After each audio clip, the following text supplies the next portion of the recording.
Welcome to Off Code, the show where we ignore the cultural codes and have real and intriguing conversations regarding the Black community and ways we can move forward to human flourishing. Kevin, you ready? I'm ready. I'm really excited about this one. I think we're going to get into a lot of trouble as we usually do. But I got my Superman shirt on, so I'm protected. So let's go.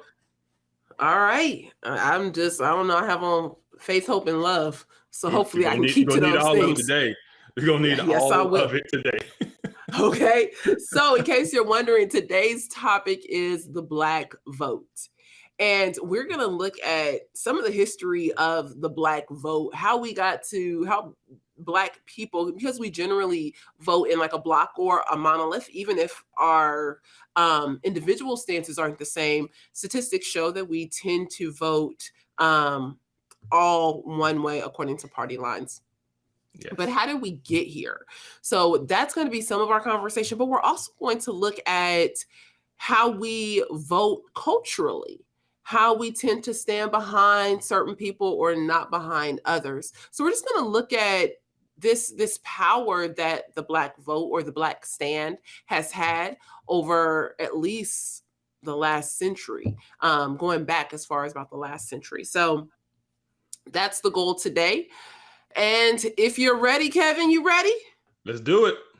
All right. So talking about the Black vote, one of the first things that I have been interested in or started to ask the question of is, well, the Democratic Party ain't the party. Like it's not, I'm not saying that I'm some staunch Republican. What I am saying is that the Democratic Party for me does not align with my biblical values.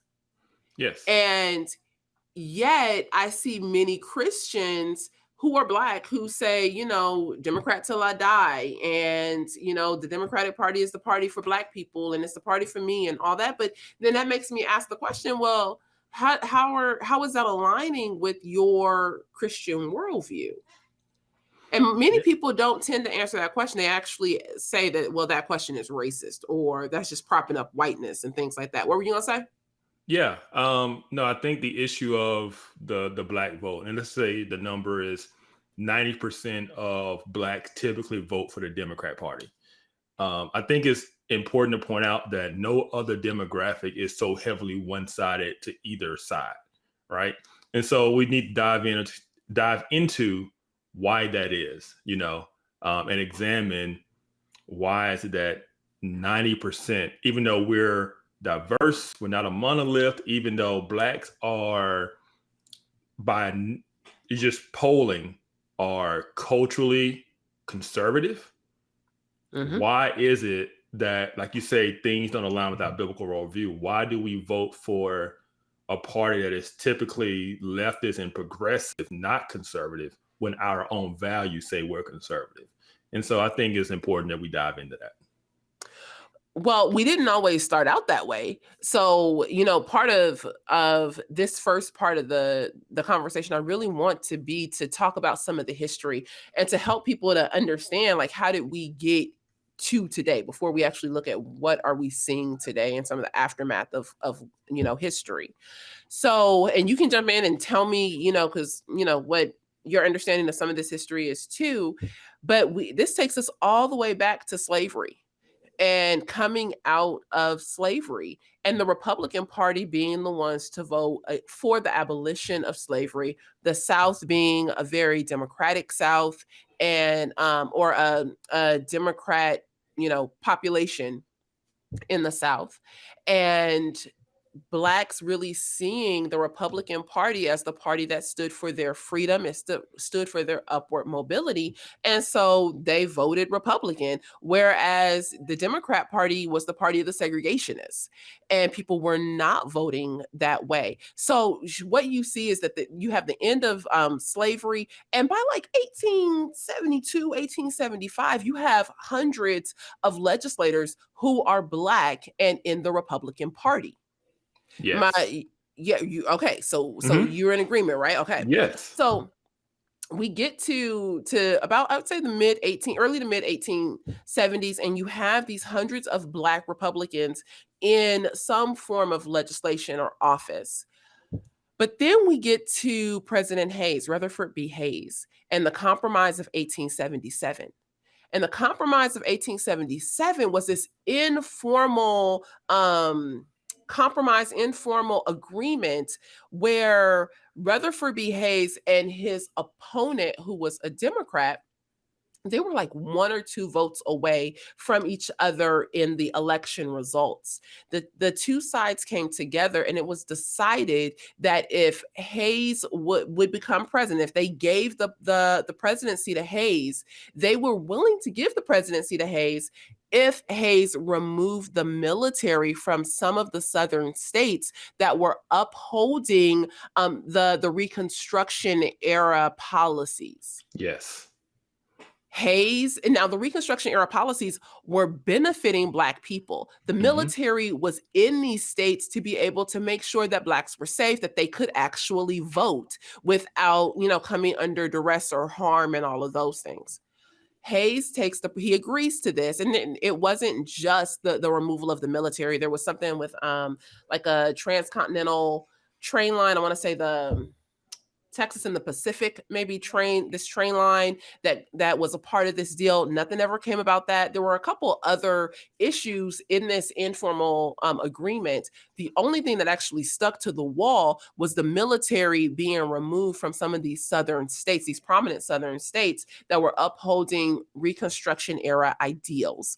Yes. When Hayes takes office, he removes the military, and in the removal of the military, the Reconstruction era politicians and policies were done away with. This allowed Jim Crow policies to come in because the South was now once again ruled by the segregationist Democrats. Yes. All right, so that's part of us in our history with the Republican Democrat Party. You want to add anything? No, I mean, that was a pretty good history. I will say that it's important to acknowledge that when you look at American history through that time, you look at the Civil War, you look at Reconstruction, post-Reconstruction, it is very clear throughout the politics of everything that slavery itself, or even the flourishing of Black people and former Black slaves, was not the primary issue of the United States. Mm-hmm. It wasn't the primary issue of our government. Yes. Lincoln did not, the Civil War did not start to free the slaves. That became a rallying cry later. The whole goal initially of the Civil War was to preserve the Union. It was to stop the South from, what's the word? Seceding away. Seceding away. That was the whole purpose of it. The whole idea of, and of course, the reason the South was seceding was because of slavery. They thought Lincoln was going to abolish slavery and all that kind of stuff. But that wasn't Lincoln's main reason for starting the Civil War. It was to stop those states from seceding and maintaining the Union, right? Mm-hmm. Slavery became a rallying cry later to rally the North behind everything. But even when you see in post, Reconstruction, the goal was always to maintain the Union. It was to fix relations with the South. It was the holding the Union together was the primary purpose and vision of the political landscape of that day, not necessarily Black people or ending slavery or the flourishing of Black people. It was about holding the Union together. And we see that played out in the politics. And that's why they agree to pull the military out. The whole 40 acres and a mule thing kind of gets overturned, and whites get their land back and Blacks lose their land. And that's when you start seeing sharecropping become a thing, and so it was really a tragic event in our history of what happened of reversing those post-Reconstruction things that were designed to help, former slaves kind of get on their feet and start a life for themselves. Yes. And I think that, yes, while keeping the Union together was, I feel like both of those presidents that we've mentioned goals, the Republican Party was the party that for all people looked at humans as being humans, as having some specific tenet or they understood specific tenets of, like what it meant to be a human it was the party of Lincoln. It was the party of the abolitionists, Lincoln, they believed that slavery was a great evil. and need to Yeah. be done away with. Even before Lincoln was president, he was an abolitionist, right? And so, Yes. yeah, that Republican Party was kind of tied to that idea of abolishing slavery. And therefore, yeah, blacks were going to be associated with that particular party at that time. So we have this situation with Hayes, and basically, I would just say it's like that he threw black people under the bus. And he did it for, and you can tell me if you think I'm wrong, but he did it for the position of the presidency. Now, I guess other people could argue, well, that would be better than having a Democrat in office, or it would be the same potentially as having a Democrat in office because of the segregation and the segregationist mindset, it would have ushered in Jim Crow anyway. But we see the ushering in of Jim Crow.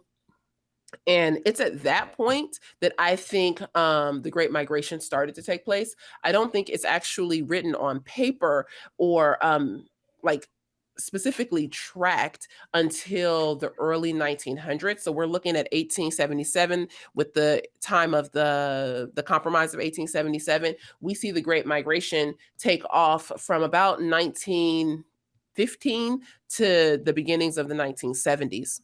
Yeah. And we see that around things like the Depression or different wars and things like that. Can The you ebb and flow of that. Can you describe what you mean when you say the Great Migration? What are you referring to? The Great Migration is a time when blacks in droves moved from southern states up into the north. Yeah. And so And out with west. Yes, and out west. So with the influx of Jim Crow policies and violence and what all of that segregation meant, segregation of parks and public spaces and all of that, blacks left the South, and they left in mass quantities. They moved to the north, they moved out west. When people think about blacks moving up north, think about Michigan, think about Ohio, Detroit, Chicago, New York. Yes. Yeah. So Baltimore, they're DC. Yes, I was gonna say Philly. Yep. They're going up north. Yeah. A big part of that too was industrialization. So it was jobs up there. You know, you had the automotive boom. Yes. You had all these things where blacks were going up for jobs and stuff. And so, yeah. Yes. Now, one of the things that the legislators or those who were running for office noticed about Black people who were migrating is that when they were in the South, they voted as a monolith. They voted basically in block. All the Black vote went to the Republicans. So now you have three presidents basically right behind each other. You have FDR, so Franklin Roosevelt, you have Truman, and then you have Johnson. And they really played into, one, the marginalization of Black people. What was it that would get the Black vote, the entire Black vote? Well, a lot of that was to go against the idea of racial segregation. Even though these were historic Democrats, they then began to play against this democratic South, or this idea of Jim Crow and the segregation. And we see this first, I think, with FDR and like the New Deal.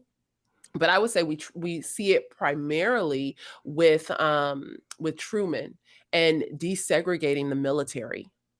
And when he desegregated the military and he desegregated the federal workspace or work environments, the Black vote, I feel like he sealed the deal. Yeah. We turn around right behind him and we get Johnson. And that's when we have the Great Society and this whole, not war on poverty. I don't think they called it the war on poverty at that time, but you have this whole confrontation of poverty. And how do we get the vote? Basically, I would say, how do we get the vote of those who are poor? What is the major color of the poor at the time? Yeah. Black people. But I think those three presidents together kind of sealed the deal for the Democratic Party and the Black vote. And they did it through what was Roosevelt's was the New Deal. Truman was the desegregating, and then the Great Society by Johnson. And we've just been tied ever since. Yeah. So those big government social programs, those things were attractive to the Black community, right? But there is something missing in there. And the whole turning point to 95% of black people voting for Democrats really happened with the 1964 election, right? So you had, Yes. and so you had Barry Goldwater was the Republican nominee for president, and he opposed the Civil Rights Act. Yes, he did. And but prior to 1964, I think it was like 60-40 or 65-35 black Democrat 70-30. 70-30. As far as the vote was turning out. So I think Truman got probably 70 to 72-ish% in the polls. I don't remember what Johnson got, but FDR got somewhere almost near 80% of the vote. Yeah. Well, now whether they identified it this way on paper or if they were just given the vote, I'm not sure. But I know that that's the number that they got. Yeah, but things took a drastic turn in 64 with the Barry Goldwater got the Republican nominee, and he opposed the Civil Rights Act. And I've read his book. It was called The Conscience of a Conservative, and he explained his opposition to it. And he said he believed that the Civil Rights Act was morally right. He did, but he believed politically in the way that our government worked, that the federal government was overreaching in mandating the states, desegregate. He felt the federal government did not have the authority, the right to tell the states. So if you get the whole thing about states' rights and all this stuff, right? Yeah. And so he said he believed it was a morally right thing to do, but he didn't believe in the federal government opposing itself upon the states. And so based on that, he opposed the Civil Rights Act. Well, of course, I mean, blacks flew over to the Democratic Party. And you also have what's called the Southern strategy, which is the strategy of the Republicans to go after the white Southern vote. So how do you go after the white Southern vote during that time? You kind of oppose things like the Civil Rights Act. And so, and of course, Barry Goldwater got slaughtered in that election. But the only states he carried was the South. And that was the first time the South had gone from blue to red. Right. And so the South had always been heavily Democratic from a presidential standpoint. That's the nuance, too, that people tend to get lost. National Republicans and National Democratic Party differs from, at that time, local Democrat and local Republican. So in 64, you had in the presidential election, the South goes all red to support Goldwater. Of course, he lost the rest of the country, but he got the South turned red for the first time. I mean, people today can't even imagine the South being blue. But it was prior to 1964. The South was blue. It was Democrat. And so at this time, it switches to red. It switches to Republican. And then you have black people switch from, a lot of them were Republicans, all switched to being Democrat based on him opposing the Civil Rights Act.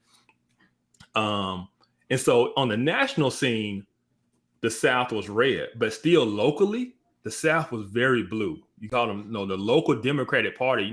I'm from Alabama. The worst governor in the history of Alabama, well, one of the worst, most infamous, is George Wallace. He stood on the steps, his famous line of segregation now, segregation forever. That whole famous line. He's a Democrat. Yeah. He was a Democrat. And so it's this nuanced deal between local and state Democrat and Republicans and a national voting of Democrat and Republican. So while the South, from a national standpoint, turned red Republican, locally they were still very Democrat. And the black vote kind of all at that time switched to Republican at that time. So that's kind of like the 1964. To Democrat. The 1964 Barry Goldwater election and the opposition to the Civil Rights Act is really, really what switched black votes from the black vote from being somewhat diverse and not all one side to all of a sudden everybody's on the Democrat side. Yes. Now, I think it's important to highlight that even though everyone is all on the Democrat side, it's kind of like you're saying with the South, like they might have been red, but in the homes, they were still, blue. They still were Democrat. I kind of feel like it's the same thing with the black vote. It's like, well, when I go to the polling place, I'm voting Democrat, or they were voting Democrat, but in the homes, they were still very conservative. Yes. That it wasn't, a bunch of what we would consider today, progressive policies and things like that. They were still very conservative. I think that this is something that people don't really understand much about the Black vote is that there's a lot of push and vote for the advancement of people of color, the advancement of Black people. And so that pushes Black people to tend to vote Democrat. But in a lot of homes, the conversation is still pretty conservative. It is, because I mean, there's still church going, right? Still a lot of Christian values there that aren't in line with the Democratic Party. But just like in 1964, it was viewed as a kind of like a vote of survival. Like, this is what we have to do. We have to vote Democrat because the Republicans are opposing the Civil Rights Act and the Democrats are for it. So we have to vote for the Democrats. And so that kind of gets ingrained even today, 60 years later in 2022, we're still voting as if it's our survival to vote for the Democratic Party. That whole narrative has never switched. It has never been reevaluated to see if that's still the case. Largely, it is still seen as a vote of necessity. They don't align with our values, but for our own protection, we have to vote for this party. It's almost like they own our vote, right? Yes. And go ahead. No, I was saying, like, and you see it, and this is the thing, the Democratic Party, to win elections, they need the Black vote. So they constantly do things to make sure they don't lose our vote, whether that's beneficial to us or not. They're going to say the right things and the right rhetoric because they cannot win elections without the Black vote and a high Black turnout at that. Yes. Now, part of me has wondered, well, maybe, Black people choose not to go back to the Republican Party because the Republican Party is the one who kind of initially sold them, threw them under the bus and sold them into Jim Crow and, all of these other issues that pretty immediately became prominent in the South. But when I look at it today, I'm like, we have to, in some way, separate ourselves from the then and the now. Yes. The then was not pretty. The then definitely had its issues. The then was racist. Yes. I'm not in denial about that. I'm not confused about that. But today, the party that 90% of Black people are upholding is not helpful to us as a people. I guess I'm wondering, how do we shift the mindset? How do we begin to get people to think about the fact that the party that, you're saying is the party that is going to uphold your best continues to support your abortion rates, continues to support, the issues that you are complaining about? There hasn't been anything truly good done by the Democratic Party for Black people in years, I would say. Yeah. Man. So I'll use my own kind of story. So I graduated high school in 1999. In 2000, I was highly upset at the Bush-Gore election, right? I was like, man, Gore got robbed. They stole the election. I was very pro-Democrat at that time, just because that's how I was raised. That's all I knew. It was just given that Democrats are for Black people, Republicans aren't. That was just kind of the given. Well, by 2004, I'm more of an adult. I'm starting to pay attention to issues, and I'm becoming conflicted because I realized all of a sudden that I'm finding myself not agreeing with the Democratic platform, like what their positions are on issues and what they're saying. And so I'm really confused and torn. I mean, I went to my mom. I was like, Mom, why are we Democrats? And she said, and she thought, she was quiet. She's like, I don't know. We just always have been. And I think that is the general sentiment for a lot of people in the community is we just always have been. Well, at least since 1964, the sentiment has always been the Democrats are for Black people, Republicans are not. And we've never evaluated that stance or reevaluated that stance. And largely because the Democratic Party, because they need the Black vote, have continuously made that a priority in their messaging. And we see it through the pulpits of our churches and the pastors aligning with Democratic politicians to then sway the vote of people in the pews. And then the flip side of that is, even though the Republican Party might not be against Black people today any other way, they haven't made any special effort to go after the Black vote or to focus on issues that the Black community as a whole seem to care about, something like prison reform, right? And so they just haven't. So basically, one side of the aisle constantly reaches out because they need us, and the other side, even though they might not be against us, just don't reach out because they don't feel as if they need us to win elections. This is what we got to remember: black, white, yellow, brown, it doesn't matter.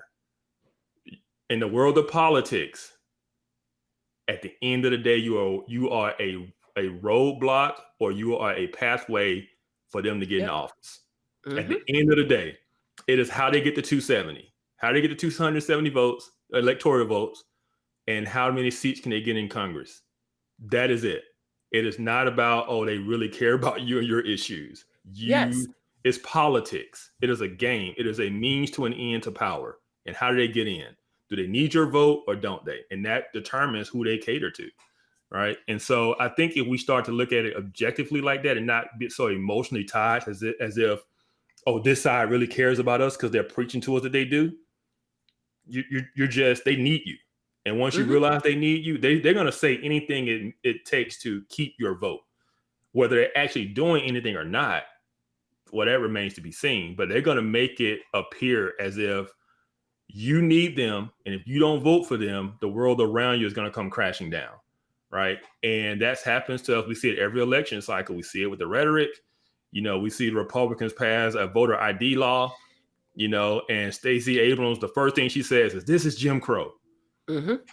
Why is she using that language? Why is she using that terminology? Because she knows it's going to evoke something within us, within our community, it plays on emotions, the emotions, right? It plays on the emotions, right? And so we're going to turn out. They need high voter turnout. So they have to create it where we feel, energized to show it. We got to fight this thing, even though none of us know a single black person that don't have an ID. But it's like you can't buy wine without an ID. You can't drive a car. You can't do anything. You can't do nothing. But we will allow them to tell us that this is going to be something that's going to inhibit the black vote, and therefore it's Jim Crow, and we got to fight voter suppression when we can't name a single person in our whole life that we don't know has an ID of some form. Yes, and I mean, when you think about, her comment is so offensive, because when you think about what Black people went through to be able to vote during the Jim Crow South, some of them had to recite the entire Constitution. Some of them had to wait in hours and hours long lines just for them to get to the door, and the people be like, well, actually we're closed. They had to take tests. There was poll tax. Like, there are a lot of things to inhibit the vote. A lot of things that inhibited the people from voting. And now what you're saying is that Black people basically aren't smart enough to know how to go down and get an ID. Yet I know how to go down and get my driver's license, and my driver's license is the same thing as that can serve as my ID. So, or we know how to travel. I'm in all kind of Facebook groups about Black people traveling around the world. I know how to get a passport. So I can't take my passport to go vote. Yeah, and we've talked about it in previous episodes, but it's this stereotype about what it means to be Black. And it's almost like this poor, illiterate, helpless person stereotype is what it means to be Black and Black people. And that is who they paint as who they have to protect, right? But none of us know that person. We just believe that person exists because we've been told that person exists.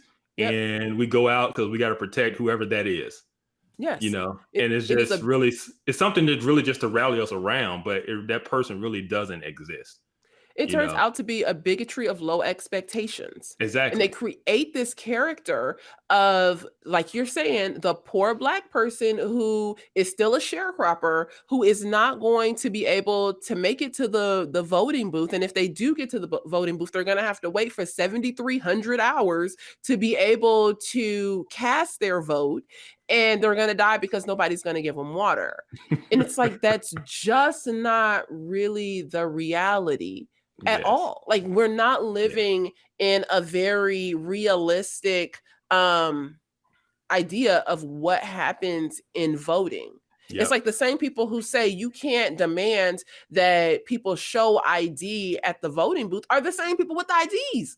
You getting in your car to drive away from the press conference that you just gave saying why we can't get IDs.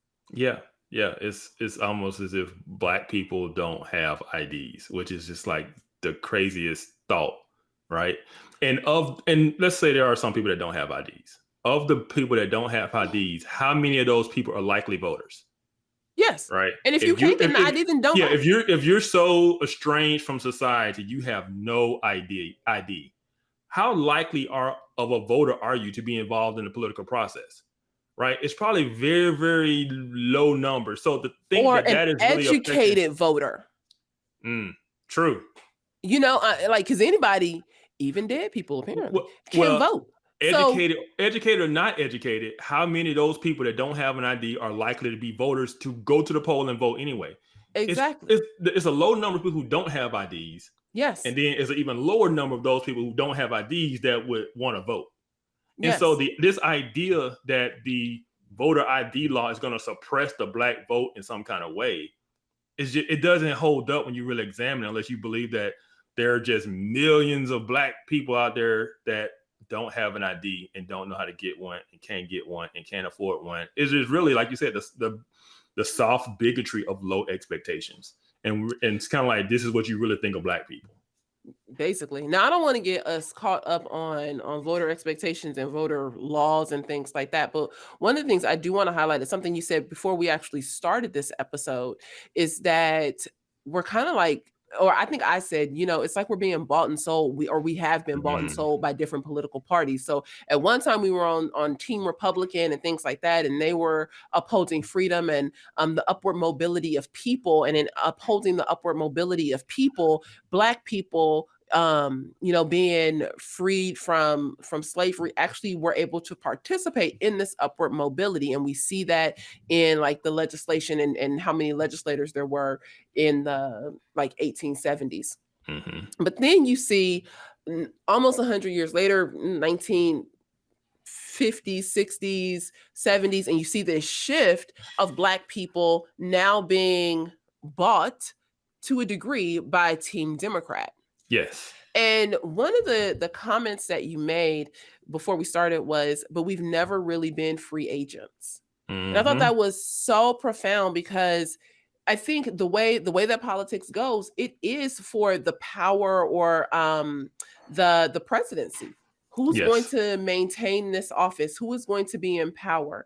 And because historically, when we look, basically, it didn't matter what team we were on, blacks voted in a block or as a monolith according to who is going to do right by the color.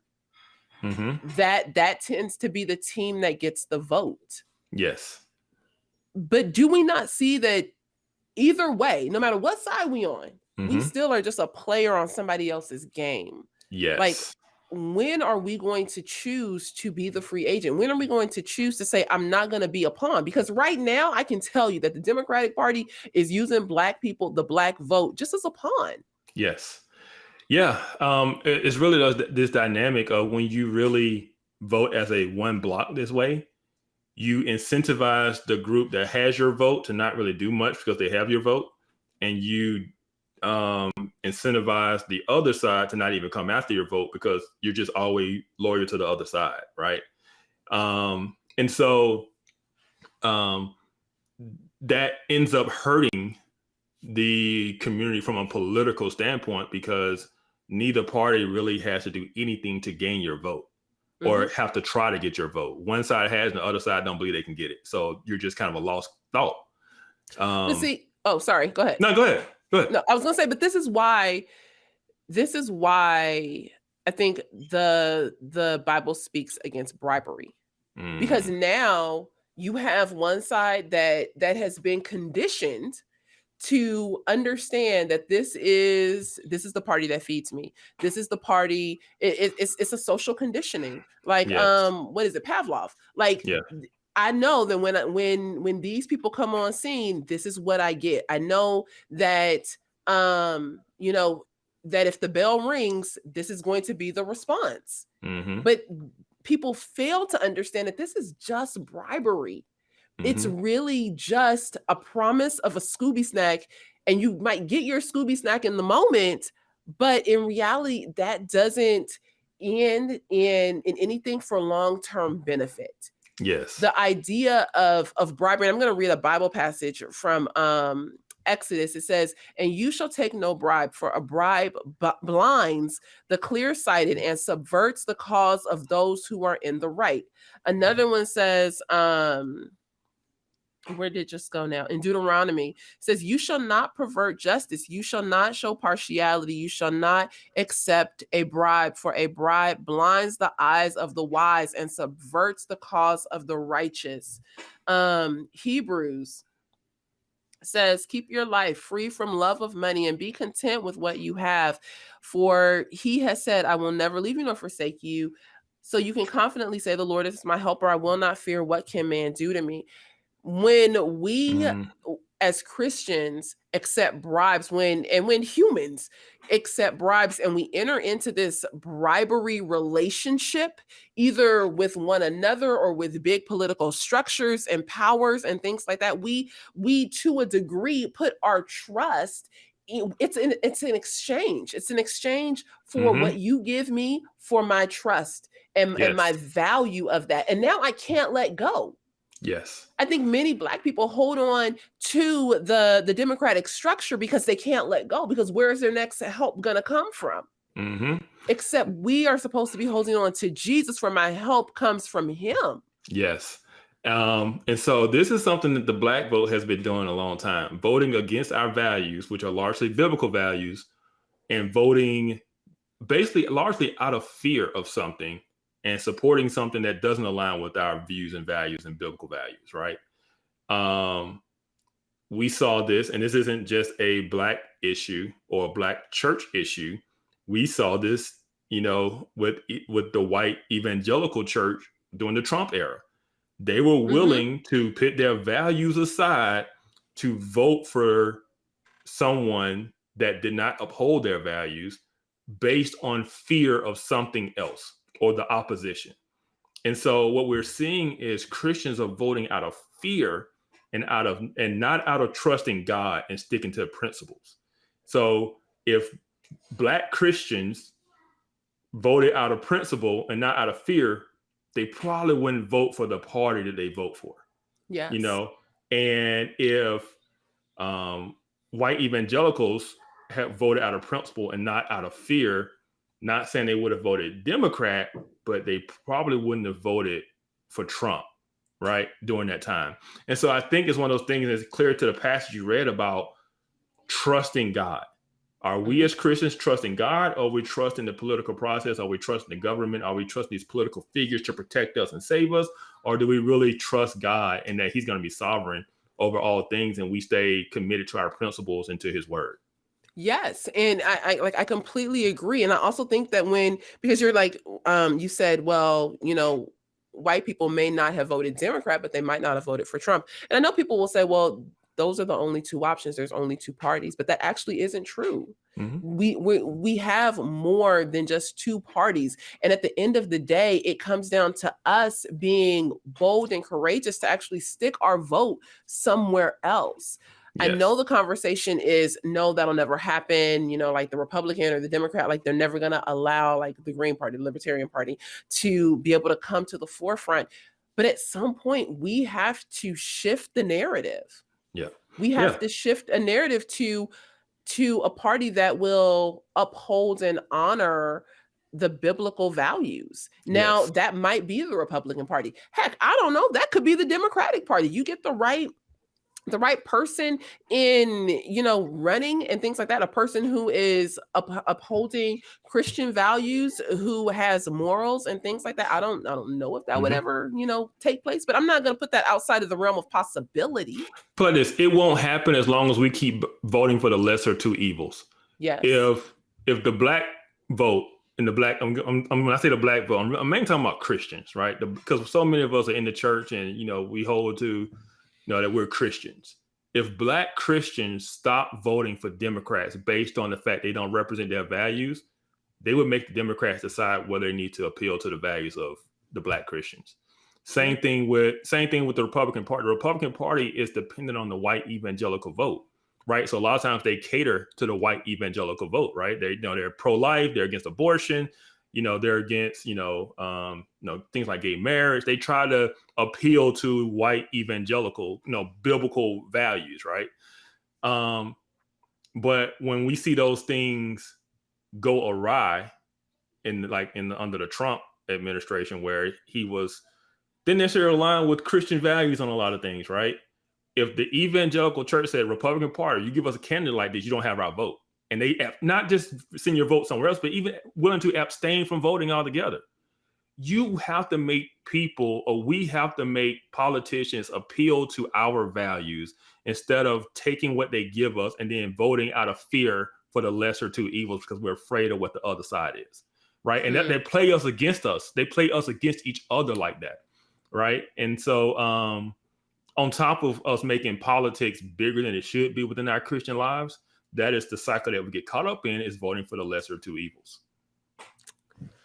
Oh gosh. I mean, there's so many thoughts I have about that, and like even abstaining from your vote. I think that there's going to be people who argue, well, Christians shouldn't be in the public square anyway.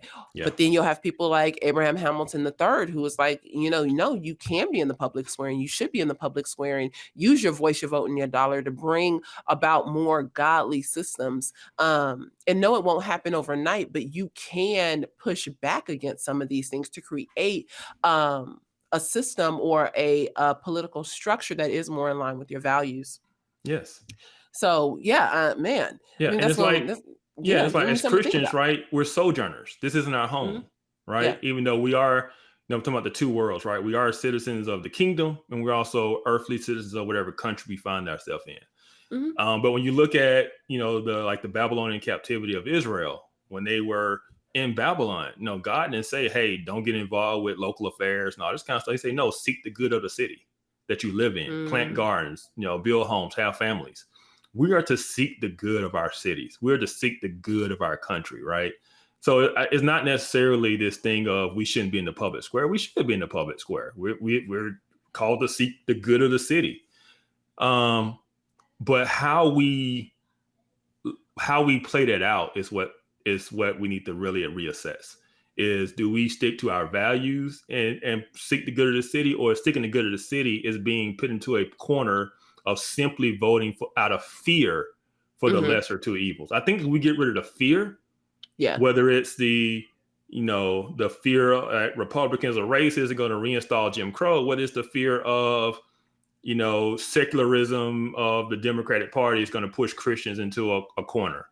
If we stop voting out of fear of the other side and really vote on principle for what we believe and stand in, I think you'll see the black vote be completely different, because our values, when we sit and talk, don't align with the values of the Democratic Party, even though we hear a lot of the promotion of the Democratic Party from our pulpits, right? But the values, no, so I was going to say, I was going to head down that same line. Like, yes, we do hear we don't even hear, we see the parading around of the Democratic Party, especially Black, Democrat political figures in our pulpits quite often, especially around election time. And they claim to love Jesus. And, some people will say, well, you can be a Democrat and you can be pro-life, or you can be a Democrat and you should be a Democrat because they're for the color of your skin. You're really voting for like a melanin feature or some kind of melanin safety component. And you can, be a Christian. But then when you're not, then you aren't Black. It's like there's these two different worlds that is trying to be upheld. Like there's a structure that's created that says, well, you can be a Democrat, you should be a Democrat because you're Black, and if you're in the church, you should, be pro-life. But if you are not in the Democratic Party, then you're not actually Black. Yes. And I'm trying to figure out what's the answer or the comeback a lot of times to that. Because even like, one, the Democratic Party is not pro-life. There's that. And the thought that I can be pro-life and Democrat, to me, feels like a bit of a conflict. But I know that there are many prominent people out there who, pose this position. What are your thoughts about it? I think they talk themselves in a way to soothe their conscience. And this is what they say, right? Instead of taking a moral stance against abortion and say, hey, that's the murder of a life. That's the taking of an innocent life that should be wrong and we should not allow. And they know the Democrat is not just pro-choice, it is pro-abortion, right? Even when the other side tries to pass laws that say, okay, a woman has to have certain type of information about abortion given to her before she makes her decision, they will oppose that bill because they feel as if it's going to lead her to not choose to have an abortion, because Planned Parenthood is a big lobbyist for the Democratic Party. They want more abortions because they make money off abortions, right? And so what a lot of Christians have done to maintain the fact that they can be pro-life and still be Democrat is they focus on social policies they say lead to abortions, right? And so instead of just saying, hey, abortion is wrong, it should be illegal, we shouldn't allow this as murder, they soothe their conscience by saying, well, we're just going to work on policies like support the single mothers and all these different things that lead to women choosing abortion. And what we've seen is that has never been, and obviously that's not the goal of the party. The goal of the party is tied to Planned Parenthood and their lobbyist group. So the party has no interest in limiting abortions, and they know their policies don't limit abortions. They don't stop women from having abortions. They don't deal with the issues on the ground. They don't deal with the fact that a lot of times the issue of abortion is driven by the man forcing the woman to have an abortion or pressuring her to have an abortion because he don't want to have another kid, or he doesn't, or she's the side chick and he don't want a kid with her.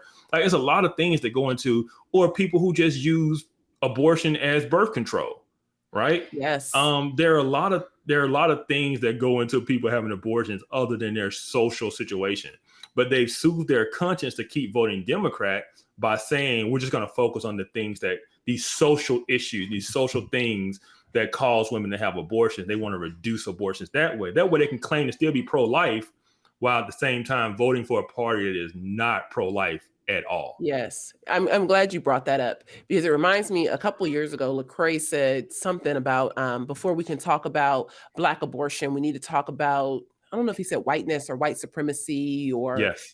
something along those lines. And, you bringing up the fact that you can be a Democrat and pro-life by focusing on the social systems or structures, social policies that are in play it's such a good insight, because what people fail to realize is that a lot of these social programs fail to realize or participate with humans based on the grounds of what God says a human is. And how humans are meant to function. And work is a big component of that.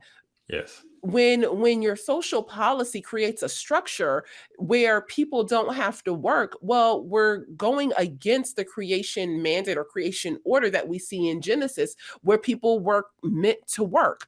When we create social policies or we vote for social policies that say, well, you don't really have to be married, and if you are married, you won't be able to get this social program. We're going against this created mandate or creation order that says that you should be married, that the two become one, that then you are fruitful and multiply after the two have, left their mother and father in marriage. Then you become fruitful. But what we're doing is that we vote for people who don't hold our ethos or our worldview when it comes to Christian ethics. And then we say, well, this is the party for us because they support my melanin.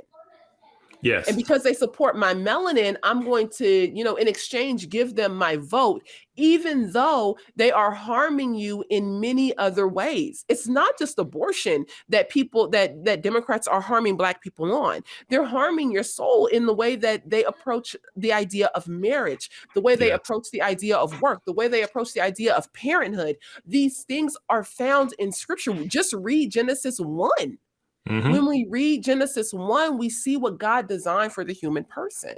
Yeah. And yet we've attached our vote and the functioning or the flourishing of society to a very demonic structure.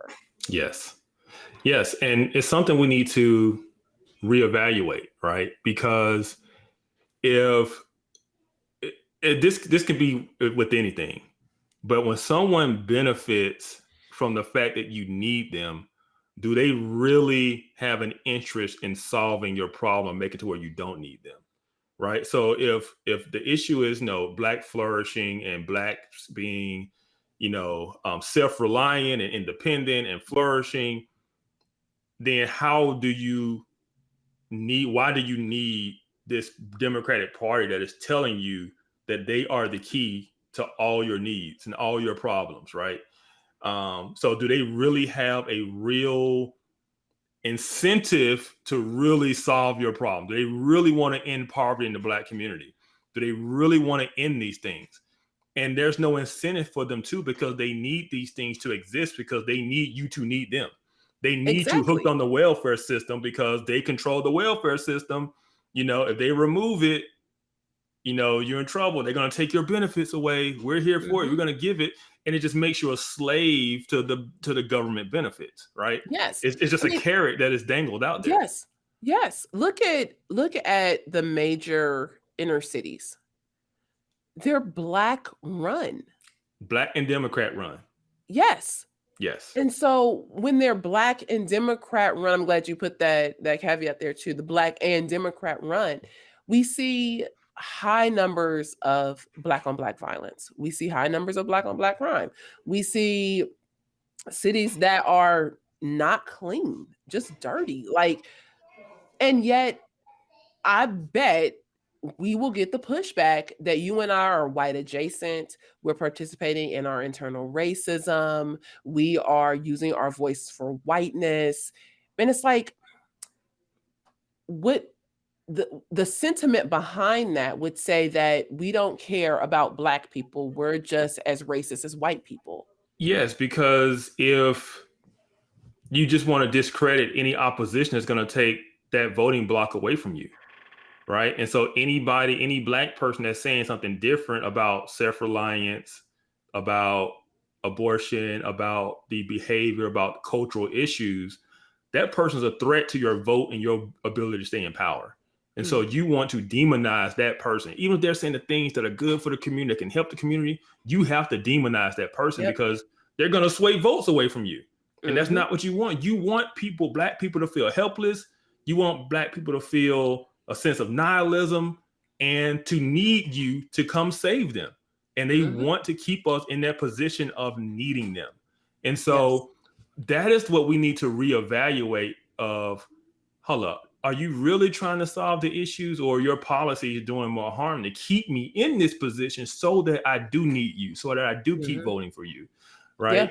Yeah. And that's what we need to realize. That's what we need to reevaluate in 2022, not in a 1964 mindset, but in a mindset of what are the issues today and what are the solutions to these issues today, and reevaluate our positions instead of replaying the civil rights movement every year over and over again. Yes. Now, I feel like we've talked about the history. We've talked about some things that are definitely impacting us today. Yes. I don't want to, date this episode specifically, but there were two specific things that did happen this week that I feel like definitely show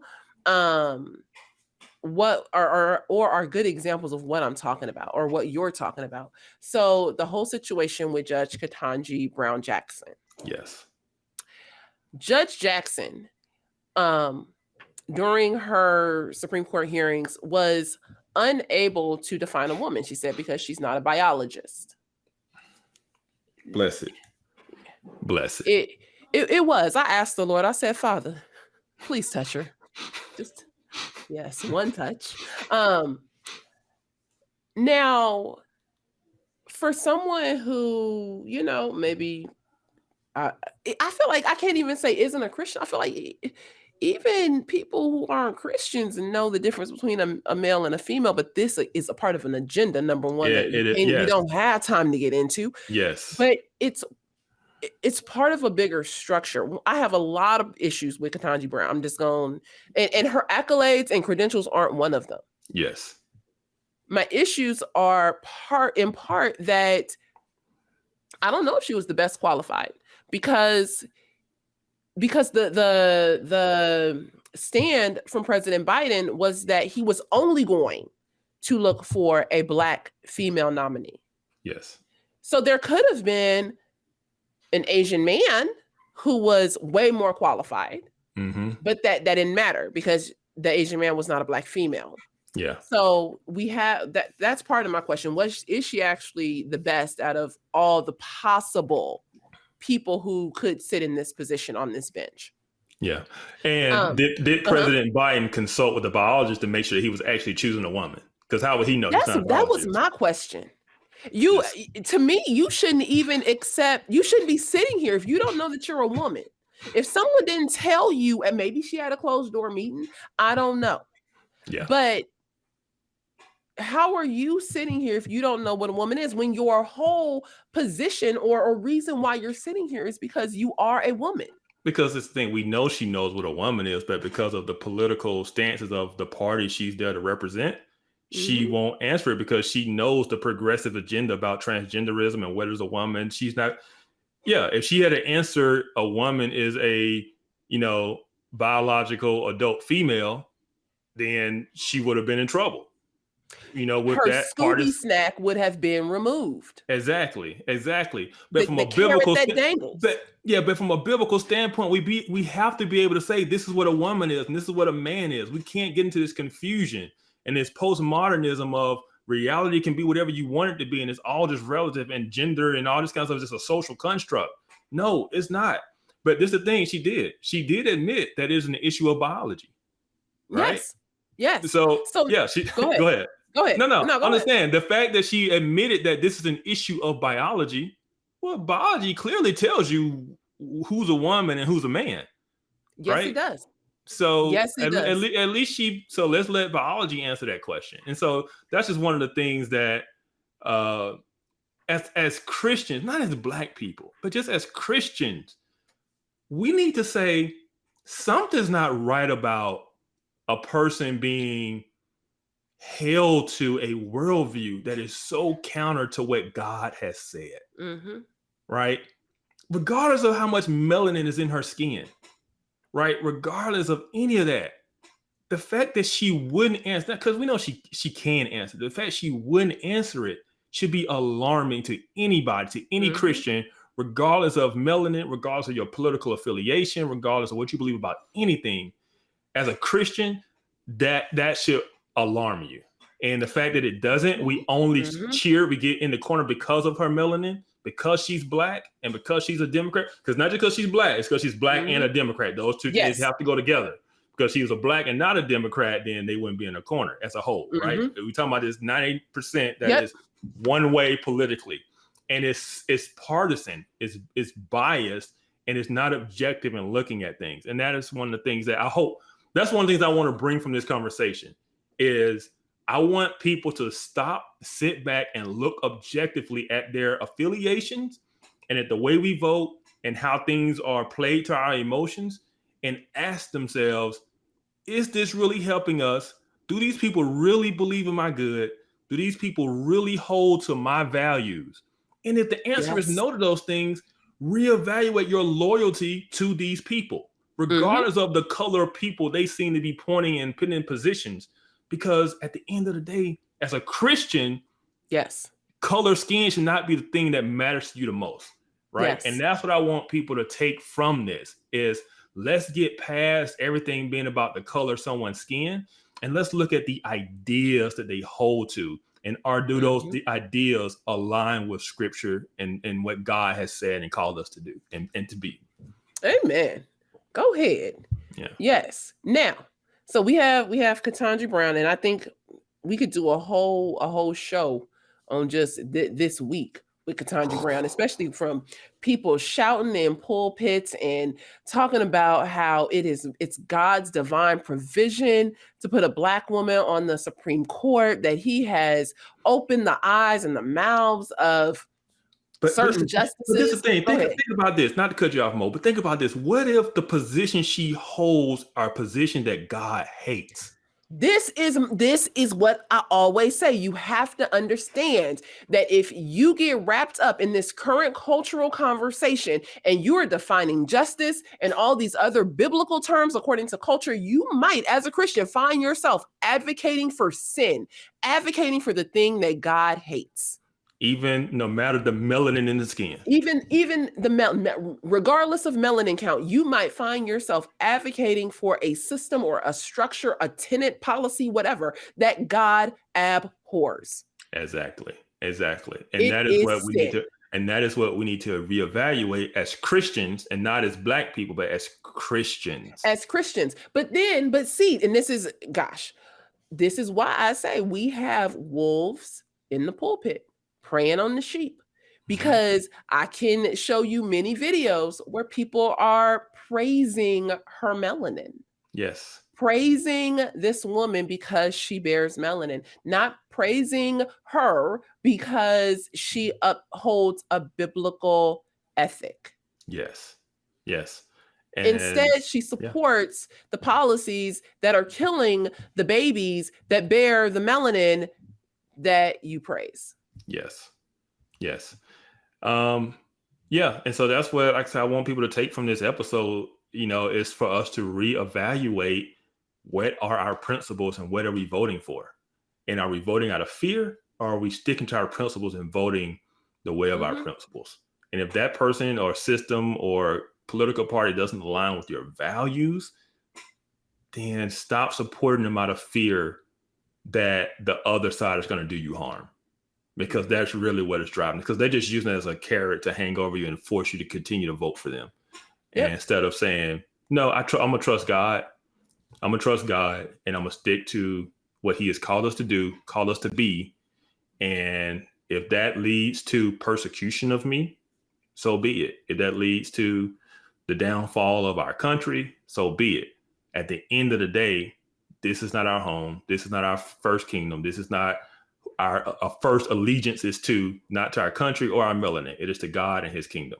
And we need to make sure we are representing that kingdom, right? And not simply being our vote bought off of fear. Now, we are almost at time, but I do have something else that I want to just quickly throw in there. Okay. Because this is a little bit different. This is Black on Black. Okay. So we had the Chris Rock, Will Smith slap that was heard around the world. We normally see, like, if this would have been black on white, I don't really see. I would have been afraid to see what the reaction would have been had a racial a racial dynamic been involved here. I would have hated to see where this would have gone. But yeah, go ahead. But I feel like the racial dynamic was put in, and there's a ton of people who were on social media blaming the slap on whiteness. And it's like, this, to a degree, this is a vote conversation. To a degree, yes. This is a who am I going to stand behind conversation. Now, yes. I've seen blacks on both sides. Like, Chris was wrong. He shouldn't have he deserved to get slapped. No, Will was wrong. But here's the thing. Will was wrong. He shouldn't have slapped Chris because whiteness, or because he lets other people sleep with Jada. Yeah, I'll say this. The majority of people I've seen, black or white, have been like, Will was wrong, right? Okay. But I do know that element that has tried to some kind of way tie this incident to a system of racism and whiteness. And you and I both know that to get to that leap requires you to constantly wear a particular lens in which you see the world and everything. And you believe that everything is dictated based on race and systems that can be blamed for everything. And so even something as simple as one black man insulting another black man's wife and that other black man slapping the other black man, some kind of way, that whole dynamic can be tied back to a system of whiteness in their mind. And it just goes to show you how that is not an analytical tool. It is a worldview. It is a way in which you view the world and you believe the world operates. And once you adopt that lens, something as simple as this can be put into a narrative of whiteness and white supremacy and systems and all those kind of things. And it is that narrative of systems, and everything is always the system's fault. Everything that black people do, we have no agency of our own. Everything we do, we're just a product of the systems that hold us down and make us do things. We're just, enslaved to the systems. And the only way we can have freedom is to tear down the systems. Yeah, once you buy into that, yeah, you're going to vote a certain way because you're going to say we need to tear down the systems. And that's what one side of the political aisle is really pushing now, right? It's to tear down. You tie something like meritocracy, right? You tie something like capitalism. You tie some of these things and you simply tie them to something negative like racism. And you say, oh, because of racism, we need to take these things down. But nobody ever asks, are these things biblical? Like, is it biblical to not show partiality to people, to treat everyone the same, no matter what their race, no matter what their sex, no matter what their social class is, financial? We're not to show partiality to people. But you have one party saying, no, justice is to show partiality, right? And so those are kind of things that we need to sit back and reevaluate. Are these things biblical or not, right? And so, but once you buy into the framework of the lens of the system becomes the one thing you must fight against. It becomes the one thing that must be torn down, and it becomes the thing that is controlling. It almost becomes God in and of itself, right? God is no longer sovereign. God is no longer in control. It's all about systems and whiteness. And to follow Christ means to tear down systems, right? Yes. And if any serious reading of scripture knows that is not what Jesus did. Jesus did not tear down systems of Roman oppression, right? When Jesus died on the cross and rose 3 days later and ascended to heaven, the Romans were still in charge and the Jews were still oppressed, right? And so we can't make liberation of oppression from systems the focal point of Jesus, his work here on earth, his gospel, or his commandments for us going forward as his people. That is not our primary concern. But when you get people who start to believe that and they want to frame everything in that way, and the only way to be a good Christian is to fight against systems of oppression, yeah, you can get something where one black man slapping another black man is simply the result of a system, because that has to be the framework for which you operate in all the time. But it's not the framework in which we find scripture operating in. And that is what the point is. So. Ooh, that was a lot. That was really good. I really appreciated that. And when I say it is, I'm talking about it was a lot. I'm parched. I need some water. Stop it. Well, we out of time anyway, so you can get your water. That was good. I think one of the ways that I see it in relation to the voter, or even how I was thinking about it, was the fact that when you look at two black men and one slaps another, well, what do you do with that? Because they're on the same side. How do you split your vote technically? And I put on the same side kind of in air quotes, that because they both are, of the same skin color. So what are you going to do now? But I think it's interesting that we then at times, and some of us, I'm not going to say everyone, will put in a new candidate to blame instead of, again, dissecting through the issues that are here and that are present within, this one situation. There has to be something else to blame or something else to vote for or, vote against or something like that. I see what you did there. I see what you did there. So the issue isn't that they need to do something different and work things out amongst themselves. The issue is they need to band together to blame something outwardly. Yeah. And we see that a lot in our politics, to where the issues are always blamed outwardly, no matter what's happening internally. Yep. Yeah. That's it. No, I see that. That's kind of how I see it. So anyway, you have any more thoughts before we sign off? No, I mean, I kind of gave what I want the takeaway to be, and I hope people who listen to this with an open mind. And this isn't pro-Republican. That's what I really want people to know, right? Mm-hmm. This is Christians need to reevaluate how we view our political allegiances and how we vote. And for the context of our show, the primary focus of that is the Black church and Black Christians. Yeah. And so, we need to reevaluate our loyalty to one particular party that doesn't hold our views, doesn't hold our values, right? Simply because they've made us fearful or made us believe that everything is about systems when Scripture says no, it's about sin, right? Amen. And we need to get back to that.